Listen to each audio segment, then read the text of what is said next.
This is the Beyond 50 radio program. We thank you for joining us. I'm Daniel Davis, and today we're going to be talking about something that's really interesting, at least I think so anyway. When the industrial age came along, we as humans found that there was a work cycle. In other words, a period of our lives that we actually spent toward work, which was earning a living and trying to figure out what we would do with our leisure time as well as our money. But over time, as we started getting into the idea that once we were done with what we would call the most energetic and I guess most creative, at least so to speak, ways of our lives, it was simply time to retire and just be leisurely.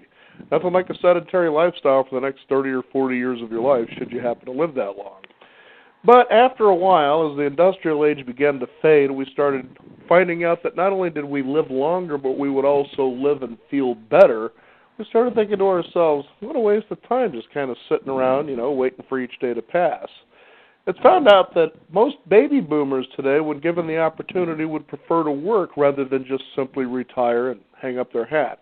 On the program today is a book we're going to be talking about, which is called What Should I Do with the Rest of My Life? Its author joining us here on the program is Mr. Bruce Frankel. Bruce, thank you for joining us here on the Beyond 50 radio program. Thanks very much for having me, Daniel. Now, go ahead. No, go ahead. I was going to say, it's an interesting book because we're starting to ask this question more and more, it seems, over the last 20 to 30 years. What do you think has been really changing as far as our consciousness is concerned? As far as our consciousness is concerned, well, I think one of the things that's certainly changed, certainly as our life expectancy has become much greater and our from the beginning of the century, of the 20th century, when people expected to live 45 years maybe, so clearly people's consciousness was altered by the fact that they were living a lot longer and a lot healthier, and now we can look forward to 80 and 90 years of life. But I also think that people began, that traditionally in Western culture, old age was, from the time someone was viewed as being old, whatever that was at whatever period of time, it was really seen as a time in which people were supposed to get ready to die. And they entered an age of senescence in which they were supposed to be preparing themselves for eternal life of the soul, and that meant, quieting their lives, and that you can come across that in traditional storytelling everywhere. I think our perspective of what a meaningful life is and how to live it, and that we can live it pretty far right up to the end, has altered how we see things. I think also, generally society has frowned, at least contemporary Western culture has until fairly recently frowned on the notion of ambition after a certain age, as if it were bad manners to have ambition. And I think that is beginning to change, and for good reason, and none too soon, I might add, because of the demographic tsunami that so many people are talking about. It's really critical for communities to have people who are older remain engaged, or community is going to have a tough time. Now, in the last couple of years, I've actually been inspired by a couple of things that I've seen, and interestingly enough, it comes from the show America's Got Talent. And what was interesting is that I just happened to come across the television show, and there was a woman on there who decided to perform a song. And she was almost, I think, 44, 45 years old. And she got out there and she belted out her tune, and I literally was feeling in tears because I was like, where has this woman been? She had the pipes of Aretha Franklin and Patti LaBelle going on there, and just, talent when you hear it. Yeah. And the fact that she was in her 40s, made it all the more inspiring that she was taking a shot, because this is usually a type of career where they try to get you basically out of the crib and you're basically a senior citizen in your late 20s, so to speak, at least this day and age. And the second time was America's Got Talent, but I happened to go to where they were doing the live taping, and here was a gentleman who was 78 years old, tap dancing, and he won the right to go on to Las Vegas to compete.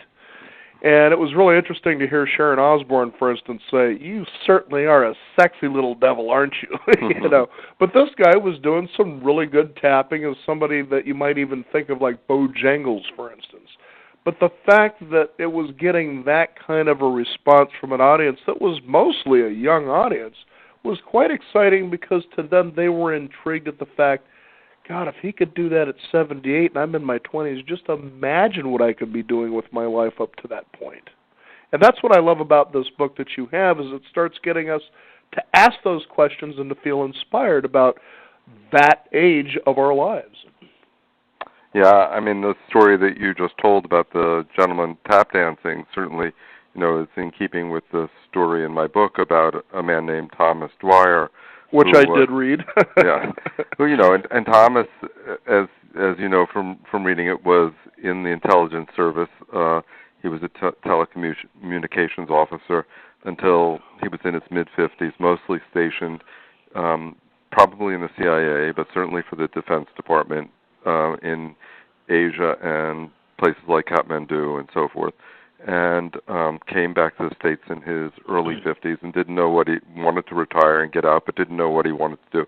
And saw a performance of his elder brother, who was 10 years older, in his 60s, in an elder dance troupe in front of kids. And saw how the kids, just as you described it, were so impressed and so enthused by this, he decided on the spot that that's what he was going to become. But he had no training, no talent, no physical attributes of a dancer, not really rhythm to even speak of.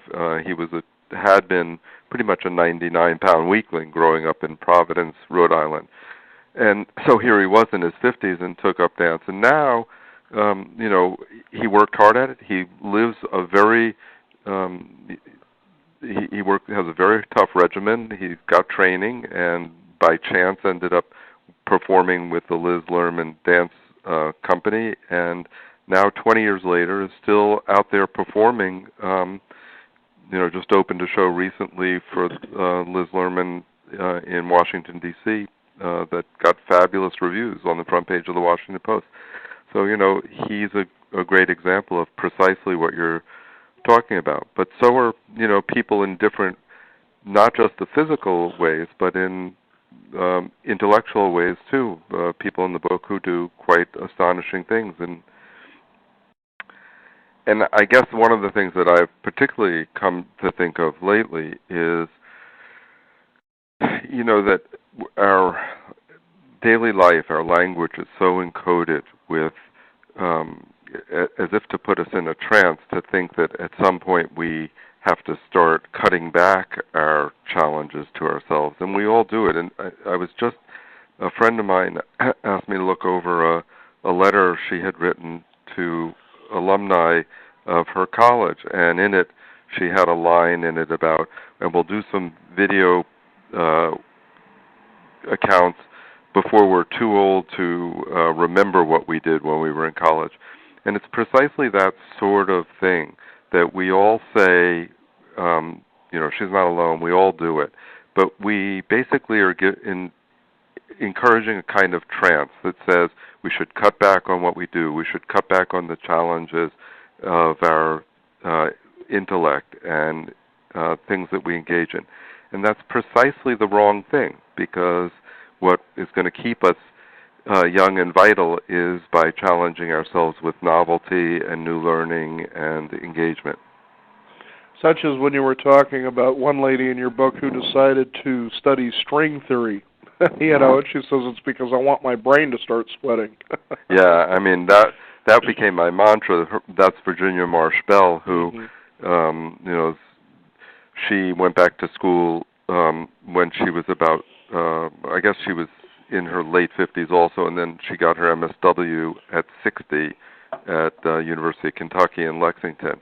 And when she was 70, she wrote a book on caring for people with Alzheimer's, and she is still going strong in her 80s, late 80s, and she had said to me when I first spoke to her, she was the very first person I interviewed, and I asked her why she was learning string theory, and she said, because, Bruce, you've got to make your brain sweat.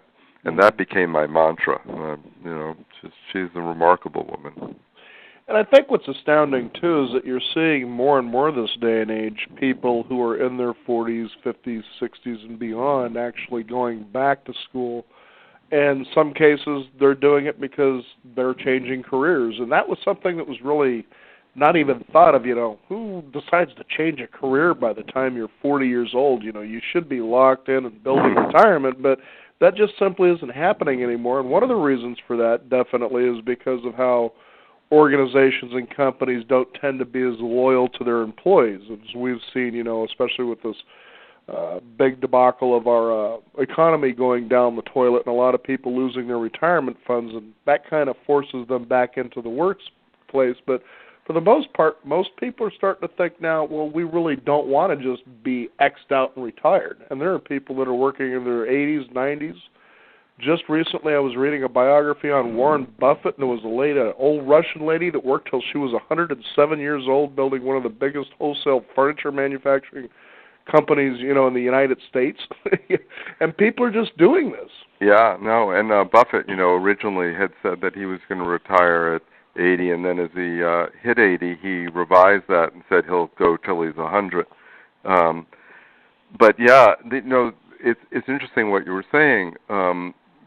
I recently read a book called Living in More Than One World by a writer named Bruce Rosenstein, and it's about Peter Drucker, the management guru's philosophy. Mm-hmm. And Drucker predicted 40 years ago that we'd reach an age when people started outliving their corporations that they worked for. In the previous generation, people pretty much had the expectation, or 2 generations ago certainly, people had the expectation that they could go to work for a company and they could retire with that company. What Drucker predicted is that in the age of so-called knowledge workers, people would outlive their corporations. And so he counseled people to develop more than one career, essentially, to work at their job, but also to develop parallel interests so that they could, when they got ready, move to another interest. And he held that people didn't really burn out. He didn't believe that people burned out in the way that people usually think. And he basically prescribed that people should develop multiple lives, basically, that they should work at interest, they should volunteer, they should devote themselves to more than one thing, and that by amplifying their lives in that way, they would never burn out, and they could also move to another career very easily. And he suggested that people start by the time they're 40. Mm-hmm. Now, let's take a look at your book and how you decided to write this. What kind of inspired you to go in this direction? Because you can tell from the stories, which really fascinating to me, is the fact that these seem just like common people for the most part throughout their lives. They didn't have any real significant success, at least any that's been weighed and measured and approved by the society of today, and that they had found passion and success later in their lives to levels they never could even fathom, perhaps. How did you decide what the criteria was in putting these specific stories in this book? Well, I'll answer in 2 parts. One is how I began, and then the criteria. So I had been a reporter my whole life, or much of it, and had done pretty well. And when I was in my early 50s, I decided that I was going to go back, leave Time Inc., where I was an editor, and do what I originally had set out in life, to become a poet. And I went back to school at 51 and got my Master's of Fine Art in Poetry at 53, thinking I could then land a job as teaching and so forth. And I started to do that, and my life kind of fell apart. Life is very unpredictable, and so a long marriage fell apart, and I suddenly found myself needing to make money that I didn't expect to need to make, and about the same time, I began reading a lot in neuroscience. My mother had become ill in Florida, had a open heart surgery and was tied to a wound pump, and I became worried about what was happening to her intellectually and began to read in neuroscience and saw that neuroscience had changed vastly over the previous 20 years, and the new picture of the brain is aging was different than it used to be, where it used to be held that your brain was basically in free fall from the time you were about 25. We now know that the brain really is a resilient organ that will continue to grow and be healthy if you feed it with new endeavors and creativity and so forth, and some discipline and some luck and some genetics. Can't rule those things out.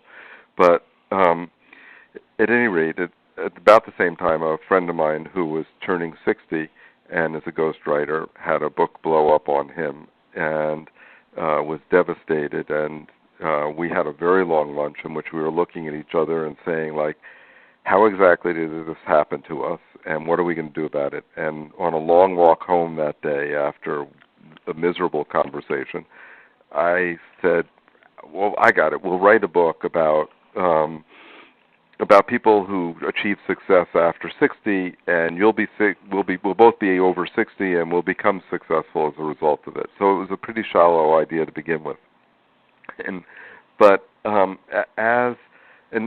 so initially I thought to myself, okay, so if we're going to do this, and he got another book to do and went off, and I was left with my own good idea, as it were.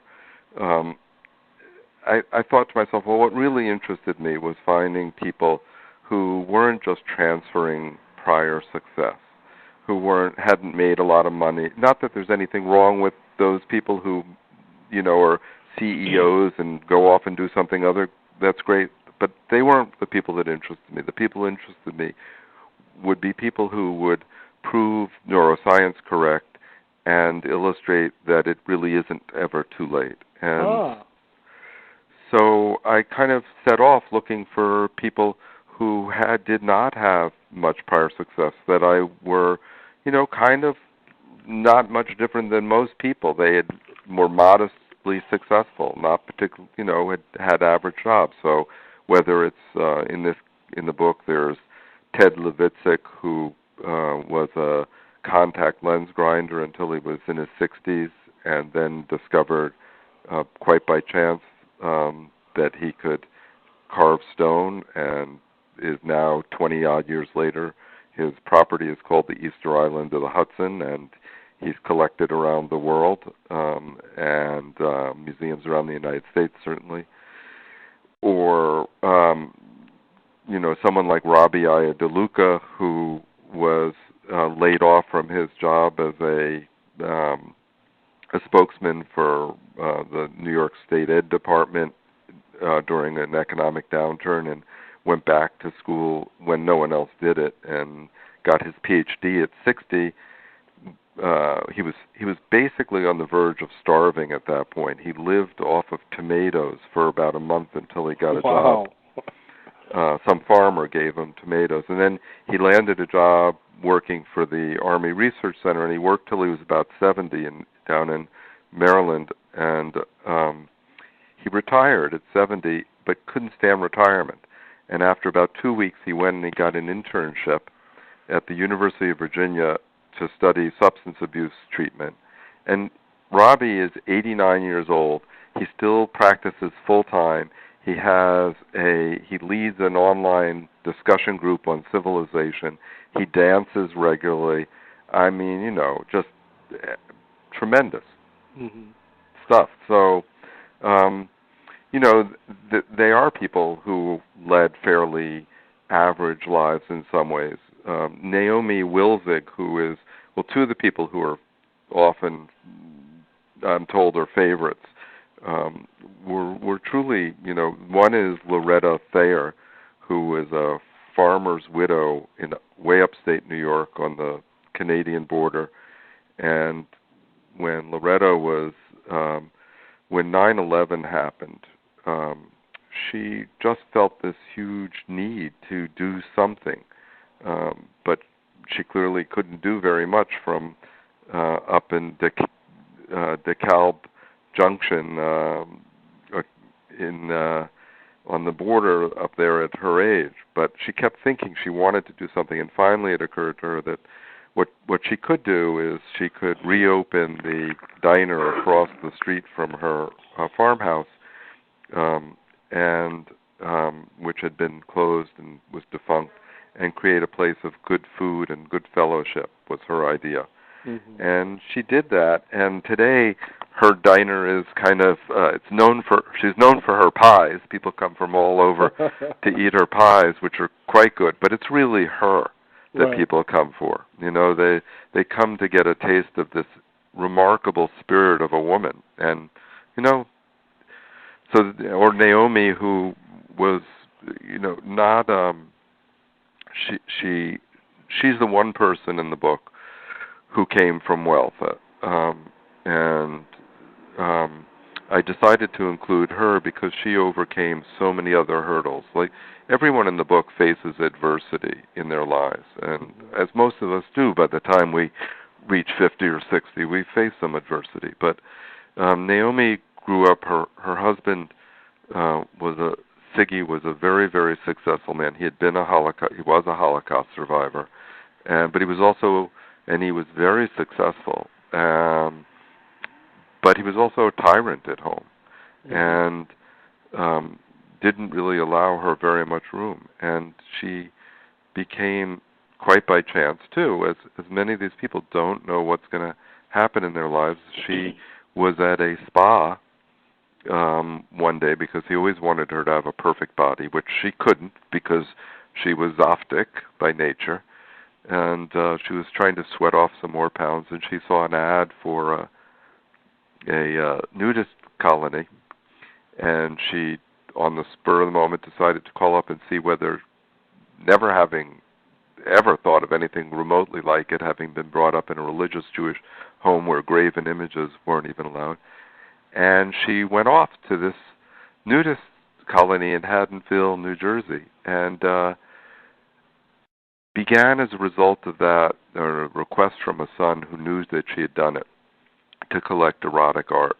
And after about 15 years of collecting it, at the age of 71, she opened up the World Erotic Art Museum in Miami, which is a remarkable place, which she's collected thousands of years of erotic art. There are 10,000 objects, and she's become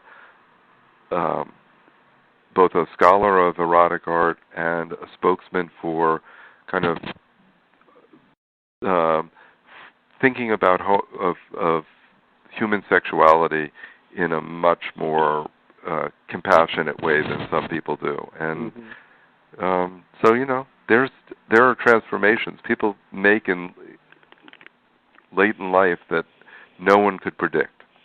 And what's even amazing, as you write these stories in the book and people read them, is the fact that sometimes they're just kind of thrown into left field. Like, I would have never thought of myself as a dancer. I would have never thought of myself collecting erotic art. Or like the very first story that you have in your book about a lady who is a runner and is actually setting records, you know, in her 90s. And you think to yourself, you know, what is it that kind of moves them into a direction where they scratch their head and go, I would have never thought of myself doing this, but I have never felt happier or more passionate in my life about doing what I'm doing now?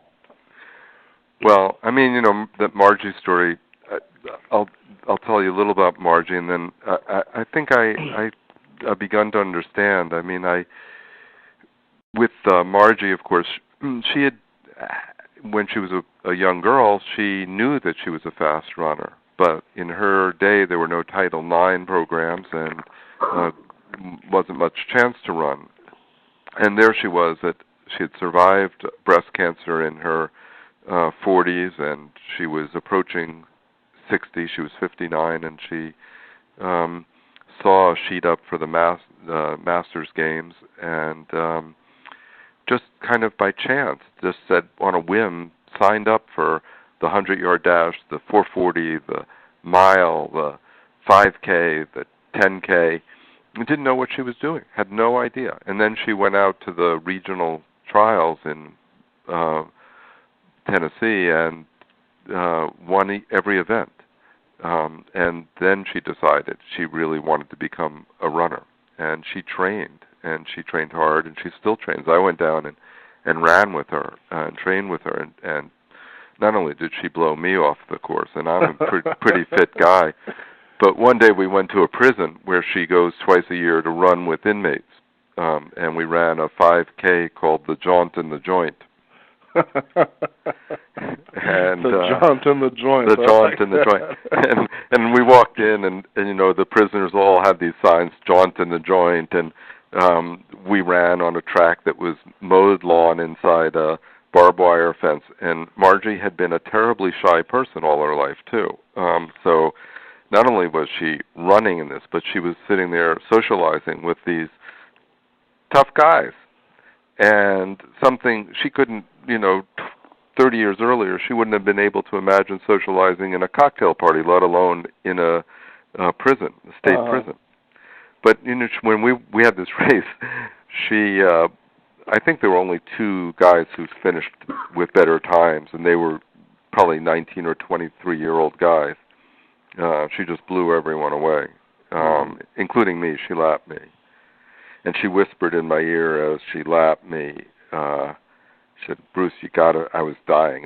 The sun was beating down on me, and from having trained with her earlier in the day, I was exhausted. My legs were cramping up, and as she flew by me, she said, "Bruce, you gotta finish, because otherwise it's a bad precedent for the prisoners." Oh, brother. Now, as people pick up what should I do with the rest of my life, what I've liked about the stories that you've also shared in here is the consistency of how it inspires the young. How do you think it moves them, and what way is that? Well, I don't know about you, but when I was growing up, I'm 61. When I was growing up, when my grandfather was 60, I really thought it was, he was approaching the end of his life, and what he did with his life was not terribly interesting to me. I mean, he, didn't do things that were terribly interesting, but I think when you see people in their 70s and 60s, 70s, 80s, or like Harry Bernstein, the eldest member of my book, who turns 101 this spring, doing remarkable things, it changes your life, your sense of lifeline. In the publishing business and magazine world that I lived in, when you hit 50, you were considered outside the demographic of the people that you wrote for, and you could begin to think about retirement. There's no reason for that, and I think young people, I have 3 sons who are 28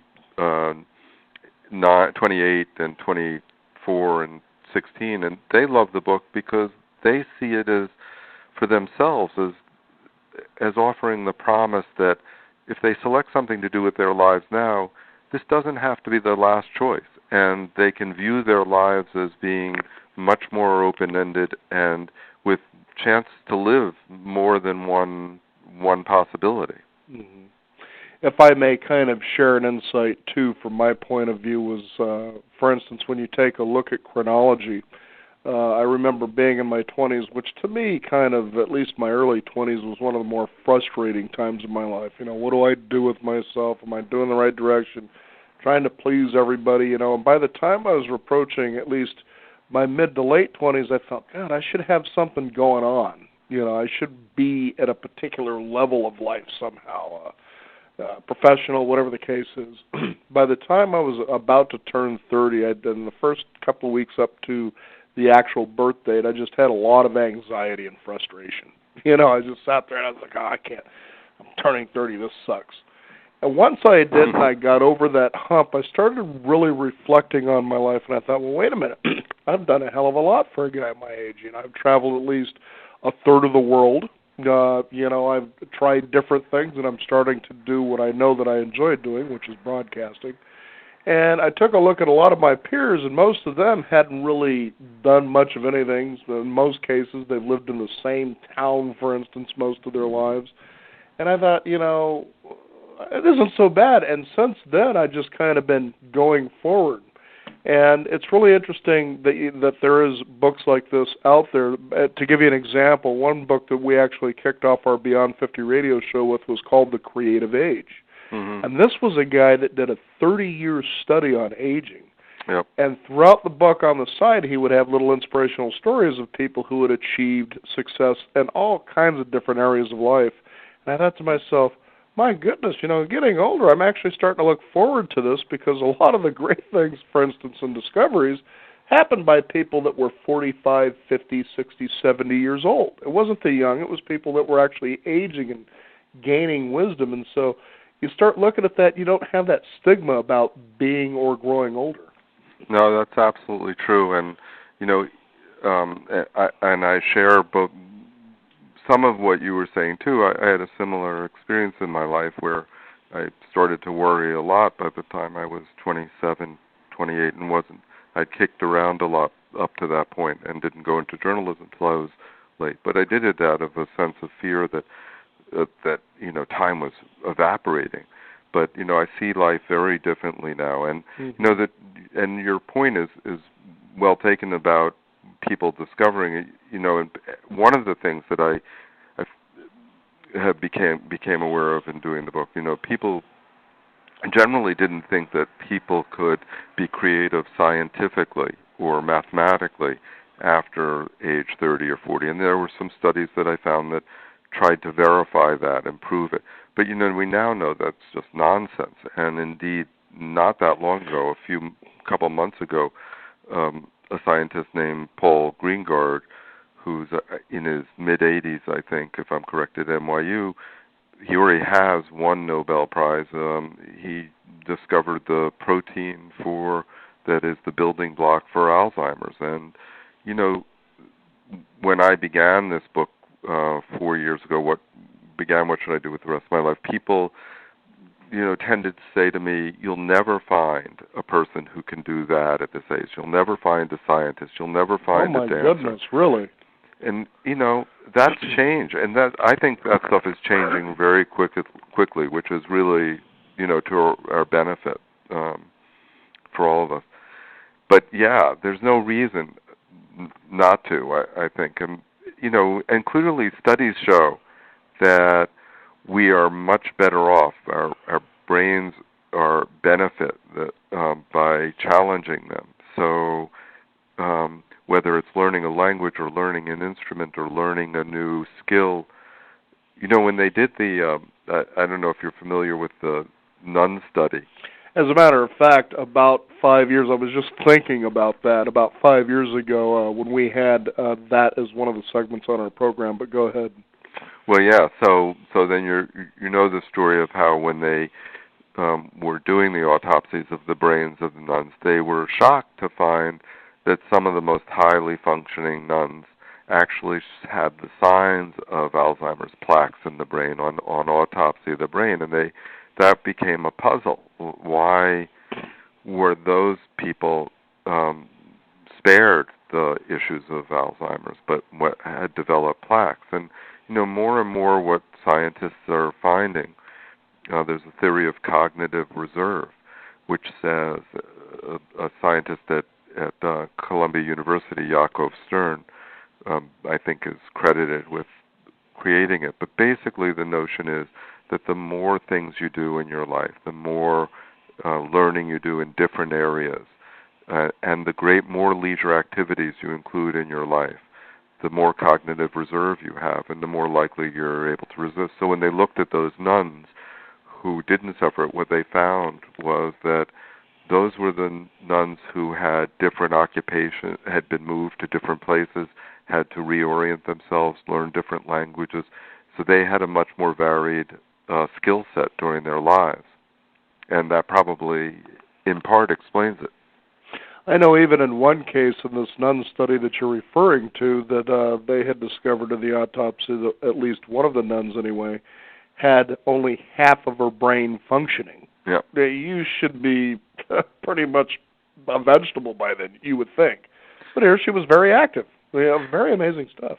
Yeah, it truly is. And, all this stuff with neuroplasticity, what they're finding, and part of it began with studies which showed that that even though people may have suffered a stroke, for instance, their brains, if they were rehabilitated in certain ways, their brains could actually relearn different things. So there was a time in which, if someone had a stroke, they only tried to train the side of the body, basically, that was still functioning. And they later discovered that that was really not the way to go, and the way to go was to try to force the side that was suffered from the stroke to regain, and that the brain could relearn certain aspects. So, that all basically goes to the point that we are capable of doing much more than we imagine, and as the people in the book, in my book, illustrate too, that it's we don't have to retire from living when we retire. We can find other things to do, and that society, that we can benefit individually, but also the people around us benefit. And which brings me to one of the principal things that I got out of researching this book and seeing these people was the level of engagement that they have, and they didn't always have it with their communities, but as they became activated in their passions, people were attracted to them, and they were affirmed by other people. They lived their lives forward rather than in regret or rumination, and they began to engage with their communities in some way around them. So, like, one of my favorite people in the book is a woman named Betty Reed Soskin out in California. You're where? You're in Portland? Yes, Portland, Oregon. You're in Portland. So one of the people in the book is actually in Portland. She, Alidra Solday, who Alidra had been a social worker therapist in New York, and she suffered breast cancer and grave disappointments in her life and in her 50s, and she was decided that she kept saying, if I only, in my next life, I want to come back, I want to be a filmmaker in my next life. And one day she realized that why not try this life, even if she doesn't, she didn't think she had much time, but she started back, and she took classes, began taking classes, and took her 5 years to make her documentary, but that documentary ended up on PBS and showed on 44 stations and won several prizes. Mm-hmm. And I guess that's something, is that people often think, I can't do that because I'm too old. It's too far to go. But, you don't know until you start, and you don't know how long you're going to, we shorten our lives, we shorten our possibilities, and if you have a chance to take a step, I often, like to quote, there's a great quote by the novelist E.L. Doctorow on writing novels, writing fiction, and he says that writing a novel is like driving at night. You can only see as far as your headlights, but you can make the whole ride home that way. Mm-hmm. And I think this is a lot like it. You don't know where you're going. I don't know where I'm really going next. Most people don't know. It's only as we get older we think you should know. But when you're young, you don't know for sure, but you go ahead and you do. Mm-hmm. I totally agree with that. It's certainly an interesting topic even by itself, to look back at where the idea of I'm getting too old to do these things ever came from, because when you look at, for instance, indigenous cultures, the aging and the old were respected. They were a part of what was going on with the group. And now all of a sudden, we're putting them out the pasture as though we need to forget about them. When did all that start? That would be probably an interesting book all by itself. Now, I was going to say, on your website, which is brucefrankel.net, is that true? That's correct. Okay. You got an interesting little piece on there about a gentleman by the name of Muhammad El-Baradi. Tell us about him. Well, Muhammad El-Baradi looked like, he's as anyone who's been following the Egyptian crisis may have seen him interviewed or heard from him, but Mohammed el-Baradei was the the head of the nuclear inspection team for the United Nations at one point, and he was, educated as a lawyer. His father was a lawyer in Egypt. He came to the United States. He studied at NYU and became involved in international law, and then ended up going to work at the UN. And he ran up against the Bushes, and he was really stood tall against the issue of the weapons of mass destruction by saying that there really wasn't any evidence for them. But after Mohammed el-Baradei retired, and he went, I think, to Switzerland, and then he went back to Egypt and thought he was going to try to run for president against Mubarak, and his efforts didn't really have much traction, and he started to lose some hope that it would actually happen. He went back to Switzerland, and then when the revolution began in January, he returned, and there are some.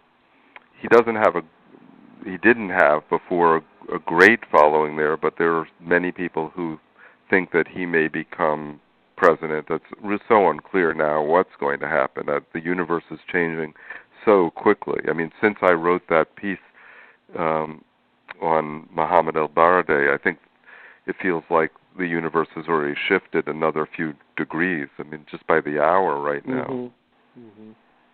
That's certainly true, and just as you said earlier in the program, we just don't know how our lives are going to be day to day. You just kind of keep taking a step forward. You do, but it's the woman you mentioned earlier, Virginia Marsh Bell. She had such a great line when I was just finishing up the book. She, as it turned out, I couldn't use her in the book because when I had set time to go off and spend time with her, she was suffering from Hodgkin's lymphoma and wanted to non-Hodgkin's lymphoma and wanted to dedicate herself to getting better. And so I understandably, and to conserve her energy. And so I didn't end up writing a full chapter on her, but before I finished the book, I was seized by the need to check in on Virginia, and I called her, and we talked, and she had survived treatment and was in full remission, and at 86, she had run the Lexington Bluegrass 10K, and she's not particularly an athlete, it wasn't her thing, but, and she did very well. I think she beat everyone except for one woman from 70 up.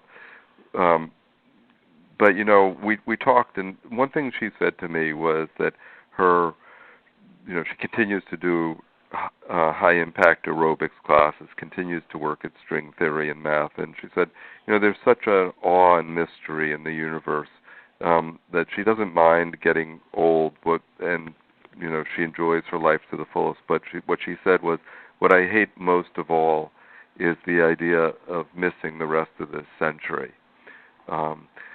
That to me is the essence of these people, in that their hunger for life, for experiencing life is so wonderful, and it in itself is inspirational in the truest sense. I think sometimes, too, as I hear people that lament about regret, oh, I should have done that. In some cases, these people are fairly young, is that you think to yourself, don't you think right now as you do this that you're taking life way too much for granted?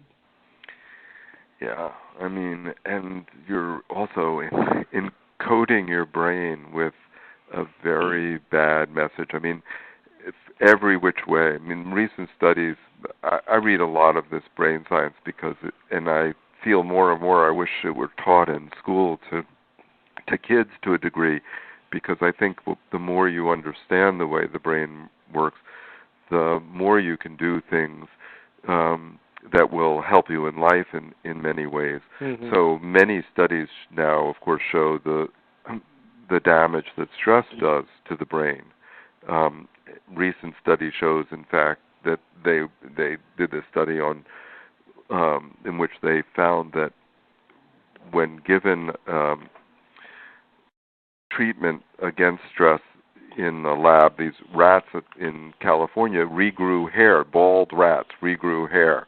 Well, which made the scientists realize that some of what floods our body and our brain as a result of stress, that we know already it's bad for our heart.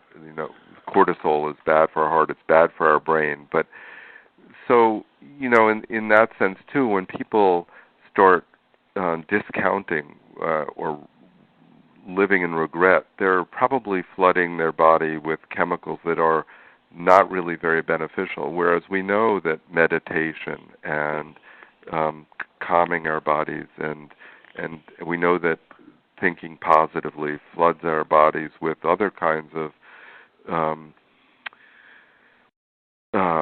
serotonins and so forth that are good for our body, and good for our brain.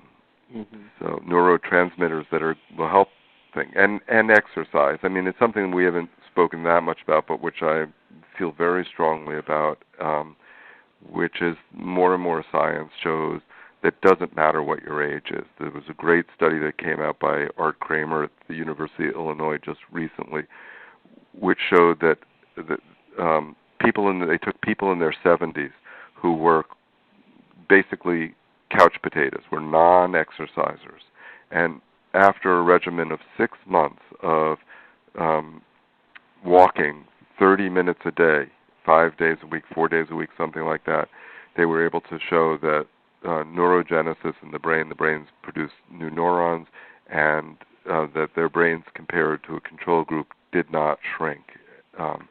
So, that's another thing we just take for granted, that we can sit around, and we can't. Mm-hmm. We weren't meant to. So much for the taster's choice moment of sitting by the lake after retirement, right? Yeah, I mean, it's okay it's fine to sit by the lake after you retire, but it's good to do a few laps around the lake too. Exactly. Why not? Or catch that big fish that's going to take you a few hours to haul in. There's no doubt about that. For those of you joining us, we're talking with author Bruce Frankel. His book is What Should I Do with the Rest of My Life? And it's really good to be at a point to be asking those questions at any age. And, there was nothing more unsettling for me a couple of years ago when I offered a young teenager an opportunity to apply for a job at a restaurant that I frequent. And I said, just go ahead and put my name on the application. And then I followed up with her, and she had this sense of hopelessness. She says, well, I don't know if they're going to hire me, and this and that and the other. I said, did you bother to call or walk in or talk to anybody? No, not yet. And I'm thinking to myself, it's sad to see, and I'm not saying she's the representative of this generation, but that there is that kind of hopelessness at a young age. It's bad enough you have it when you're later in life, but to have it at a young age, that's just not a good thing. Yeah, no, that's pretty terrifying. And I mean, the economic situation today is rough, and it's, of course, been roughest on people 55 and up. Sure. They're having the hardest time getting rehired of any group. So it's, and ageism does raise its ugly head when people apply for jobs. But yeah, I love the younger generation. As I said, I have kids who are 28, 24, and 16, and I'm very hopeful of what I see in their lives. And indeed, I recently did something which may ruin a lifetime of credibility, but I decided to take a risk myself. My 28-year-old son is a musician. His band is called Holy Ghost with an exclamation mark, and they've got an album coming out in April, and he asked me if I would make a music video over the weekend and stand in as him. And I thought, well, I don't sing very well, and I'm scared to be in front. Can't even keep a beat, let alone sing. I was scared, nervous about getting in front of the camera. But I thought to myself, you know what? Here I am talking about what people should do and that they should take risks and possibilities. I can't back down on this. Mm-hmm. So I did it, and I survived, and it was fun. And especially when you have someone like Thomas Dwyer that you were talking about in your book. How can you say something like that? Yeah, no, and really, you see the people in which I do the rest of my life. So many of them, they're joyful people. Betty Reed Soskin, who I mentioned before, I think Betty is now 89. When she's had multiple careers basically since she was 60, and she was named Woman of the Year at the age of 65 in California after a battle. She had gone back to this neighborhood where she and her first husband had created a record store in the early 1940s, and it was a landmark record store in Berkeley, California, for what was called race records in the day, black soul music and so forth. And she had hoped it would be a legacy to her children. And when she returned there, when she was in her late 50s, because her first husband had gone into a diabetic coma, she wanted to save the record store, but mostly she really wanted to save the neighborhood, which had become derelict in itself. Mm-hmm. And she fought a fight over 7 years against very tough odds at an age when most people wouldn't even think of taking it on. And she became political in ways that she had never had, and succeeded in getting crack houses and so forth torn down and new buildings built and new housing built. And that was when she was in her 60s, when she went on and continued to work in politics, became the oldest aide to a state representative in her 70s, and in her 80s she began to fight against the government's plan to put the way it was creating the national park for the home front, World War II home front, and the Rosie the Riveter Park, it's called.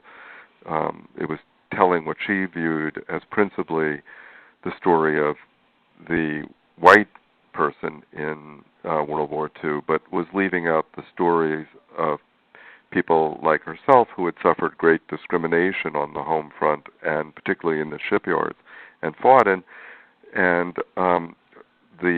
She swayed the national government, and they made her an interpreter of the park. And there Betty is. She's just an unbelievable woman. She blogs.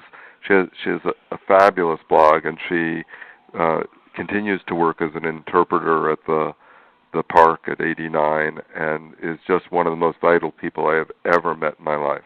And drove me around Oakland in her hot red BMW. So.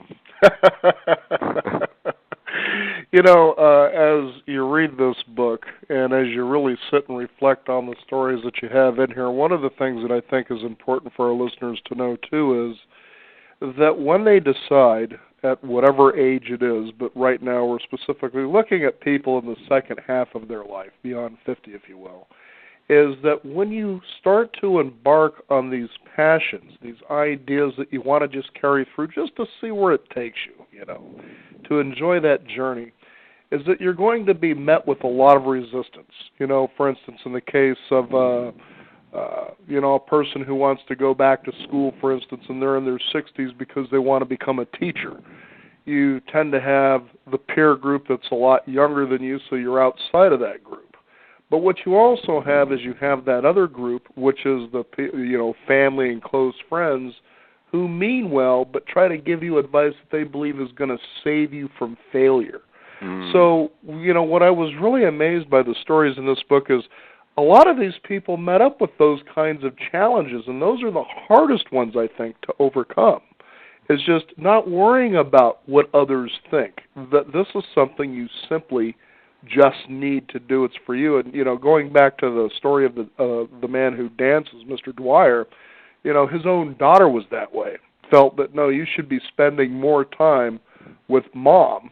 But apparently, his wife was just fine with what he was doing. Yeah, I mean that's a great example, Daniel, and it's a great point you make too. Is that there is, because people are, no one is free of the culture, whether they're your children or wife or whatever. They're part of this culture too, and so people will create resistance, and they did in Thomas's case. His daughter said when he announced that he was going to do this and become a dancer, that it was like someone walking into the living room and saying they were going to drive to the moon. And his other daughter, as you point out, was very resistant to his doing this. But Nancy Gagliano, who was the teacher in the book, who became a teacher in her 60s, something she had dreamed of her whole life since she was a girl, but was frustrated her whole life in being able to do it, and then realized that she herself couldn't imagine that. I mean, she used, I think she said, is there any way that they'd really hire me? She was 63 at that point. She said, is there really any way the principal would hire an old bag like me? Oh, wow. And she went on and she became a great teacher in the classroom because she just had that gift with children, and she had been a good parent, and she had energy and creativity, and kids don't recognize, they're not looking at someone's age, they're looking at what someone brings to them in the classroom. And so it's a great point that you're going to encounter resistance. I like to say that people should follow their curiosity, because it's really your curiosity, I think, that feeds you. If you're, a lot of people ask me, they say, well, I know I want to do something, but I don't know what it is. How do I know what to do? Where am I going to find? I don't really feel passionate about anything yet. What do I do? And the lesson to me from so many of these people has been that you follow your curiosity and doors begin to open up. You invest yourself and discipline. People have to realize that nothing happens without a certain amount of discipline. And that's harder for people, to embrace. And again, that's an area where I think families may sometimes create resistance because, as I said earlier, society is kind of built to resist the idea of ambition as we age. So if you say tomorrow that you're going to start working to become, the best rower at age 65 or 70, or that you're going to start studying to become a doctor, the amount of effort that's going to take is going to change your life, and people around you may not want you to change your life that much. Isn't that always true? Amazing. But but all these things. There was a doctor. There were a couple of doctors actually that I almost put in the book. Their stories just didn't quite work so well. But there was a guy I ran across at Michigan State University who became a physician after age 60.